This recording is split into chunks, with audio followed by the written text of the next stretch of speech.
जिसको हिंदी में राशियों की तुलना कहते हैं, एनसीईआरटी बेस्ड क्वेश्चंस हैं वो करेंगे। क्वेश्चन से पहले हम एग्जांपल नंबर 3 समझते हैं। एग्जांपल नंबर 3 क्या है? The list price of frock is ₹220, a discount of 20% is announced on sale. What is the amount on it and its sell price? कहने का मतलब है कि एक फ्रॉक का सूची मूल्य 220 रुपए है और सेल में 20% बट्टे की घोषणा की जाती है। इस फ्रॉक पर बट्टे की राशि क्या है और इसका विक्रय मूल्य क्या है? प्रश्न यही है, ठीक है ना।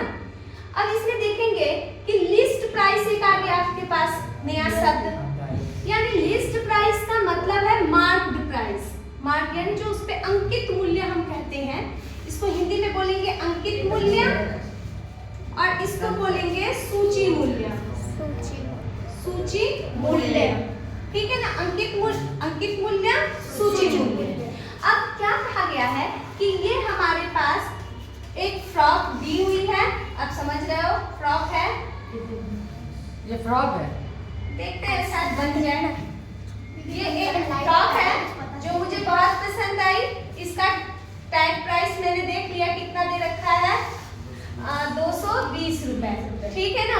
220 रुपए की ये फ्रॉक है।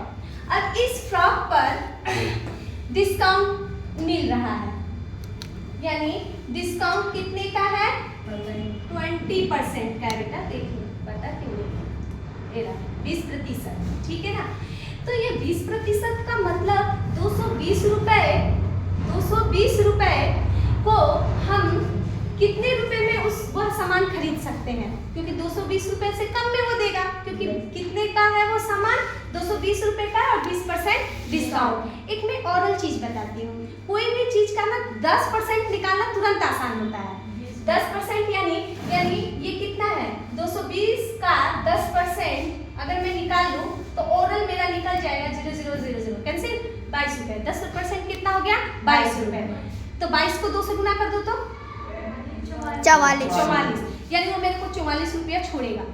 कितने छोड़ेगा? 44 रुपया छोड़ेगा। यानी हम तो ये ऑरल भी कर ही लिए कि 220 माइनस 44 कितना हो गया? 10 में से 4 गया 6 और यहाँ बचा 1 नहीं होगा 11 में से 4 गया 7, यहाँ बचा 1, यानी 176 रुपए का वो सामान मुझे मिलेगा। समझ में आई बात? ये तो ऑरल हुआ। किसी भी चीज का 10% निकालना बहुत आसान है। 10% निकालने के लिए क्या करेंगे पता है ना? उसको 10 से भाग दे देते हैं।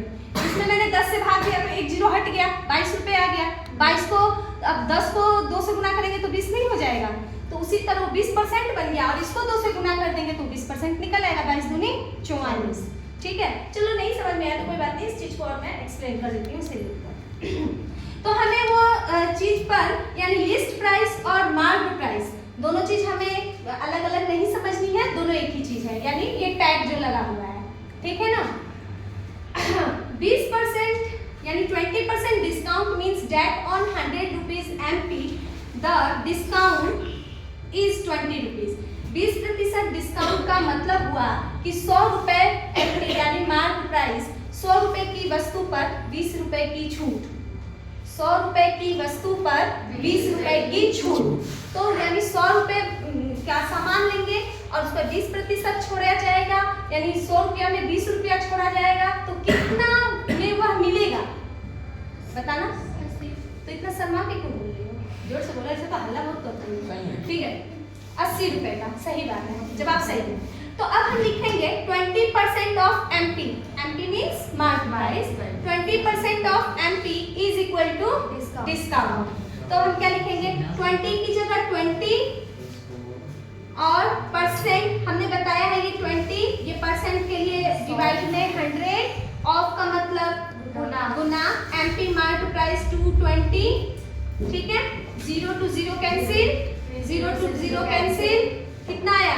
2 मल्टीप्लाई 22 यानी 2 गुने 22 यानी 44।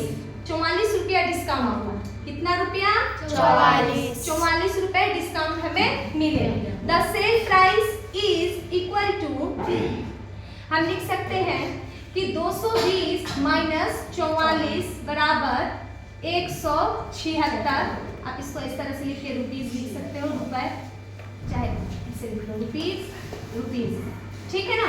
तो ये आपके एग्जाम्पल में रेहाना ने इस तरीके से सॉल्व किया क्वेश्चन को। एक और भी तरीका था, जैसे डायरेक्ट हमें पता चलेगा, सीधे दाम बताओ ना, मुझे परसेंट नहीं मालूम। अगर कोई ऐसे कहे तो हम किस तरह से कहेंगे, दाम बताओ। दाम बताने का मतलब हुआ कि 100 रुपए के सामान में 20% की छूट यानी 80% दाम हुआ। मतलब प्रतिशत, अगर 100 रुपए में से 20 रुपया छोड़ा जाएगा तो आपको कितना मिलेगा, 80 रुपया। तो इसको हम सीधा बोल दिए, यानी डायरेक्ट सेलिंग प्राइस।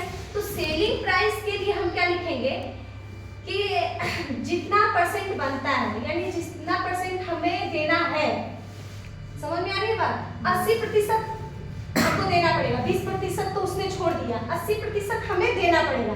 तो 80% अगर देना है तो कितने रुपए का 80% देना है, थोड़ा दिमाग से सोचो कि जितने का सामान है उतने का लिस्ट प्राइस, यानी 80% यानी 80/100 यानी 100। चलो ठीक है, 80/100 ऑफ की जगह गुना, list price 220 equal to selling price 0 to 0 cancel 0 to 0 cancel 8 multiplied 22 is equal to SP, यानी SP is equal to this multiply this 176 rupees. ठीक है ना, समझ में आई बात? Yes. आ गई है, नोट कर